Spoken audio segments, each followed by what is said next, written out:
Terima kasih Anda masih bersama kami. Pemirsa, gedung D di RSD Mangusada Kapal Mengui hingga kini belum dimanfaatkan oleh pihak Rumah Sakit Daerah atau RSD Mangusada. Padahal pada anggaran perubahan tahun 2021 telah dianggarkan untuk gedung D terkait dengan fasilitas IPAL, air, listrik termasuk AC sehingga siap dioperasikan.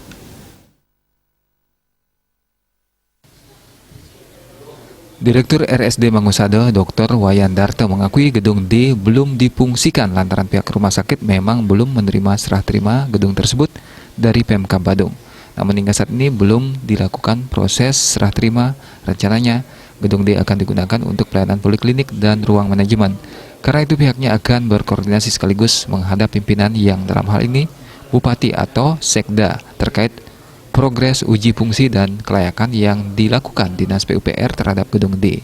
Keberadaan RSD Mangusada menjadi perhatian serius pemerintah Kabupaten Badung.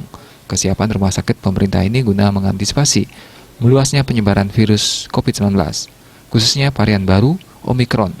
Sekda Badung Wayan Adi Arnawo sebelumnya sempat melakukan pengecekan kesiapan rumah sakit, termasuk kelengkapan fasilitas gedung D RSD Mangusada. Dalam anggaran perubahan tahun 2021 telah dianggarkan untuk gedung D terkait dengan fasilitas IPAL, air, listrik termasuk AC-nya.